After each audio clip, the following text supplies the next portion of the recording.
401k plans were introduced nearly 30 years ago, and at the time billed as a way to democratize investing.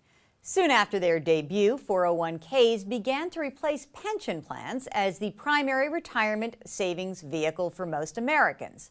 Now, as Congress debates changes to the plans and workers contemplate billions of retirement dollars that have vanished in the aftermath of the credit crisis, it's time to take stock of the 401k.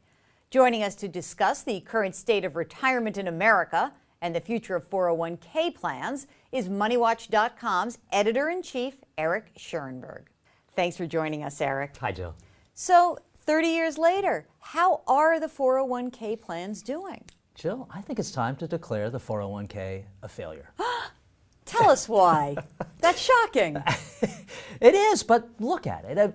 As a savings plan, it's fine. It has tax breaks, it has a company match, it encourages people to put money away. But as the de facto retirement policy plan of America, it just doesn't measure up. Wait a minute. We are told that it's the only way, the best way. What's wrong with it? Be specific. Well, it's the best way because it's the only way left.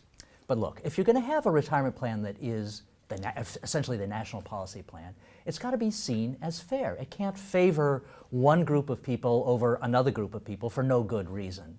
Fair? Wait a second. How's it not fair? All the employees get to participate. What's wrong with that? Well, what's wrong is that the result you get depends an awful lot on when you retire, the accident of your year of birth. So you can put in the same amount of money over your 40-year career, you can invest it exactly the same way, and whether you retire wealthy or in poverty depends a lot on whether there was a bear market the year you quit work. But 401k plans have this myriad of investment options. Isn't choice good? Isn't that a good part of the plans? I think too much choice is not a good thing. It overwhelms people. But the worst choice that's available in a 401k plan is a choice not to participate. If a plan is going to be the basis of a national retirement policy, it's got to be adequate.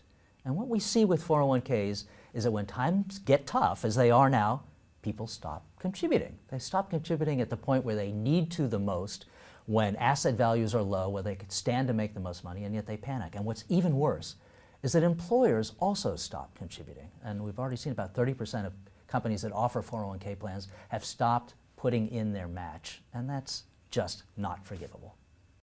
So it's a pretty risky bet to not be in a plan, but there are some risky bets about being in the plan as well. What are some of those risks, and how can participants better manage them? Well, that is the other thing that I think makes the 401k fall short as a retirement policy plan.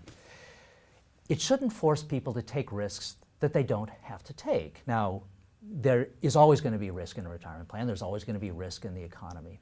But some risks can be insured away. And one of them is longevity risk, the risk that you'll outlive your savings. A pension takes care of a longevity risk. It guarantees you a check as long as you live. A 401k depends on how you spend it, whether you run out of money too soon or whether you have saved too much. It makes it the responsibility of every single participant to take care of that longevity risk. So some people will naturally save too much. Some people will save too little because no one knows how long they'll live. If a risk can be insured away, it ought to be done. Eric, thank you so much for joining us. My pleasure. For more on how you can learn how to better manage your retirement, go to Eric's blog, Financial Independence, on MoneyWatch.com.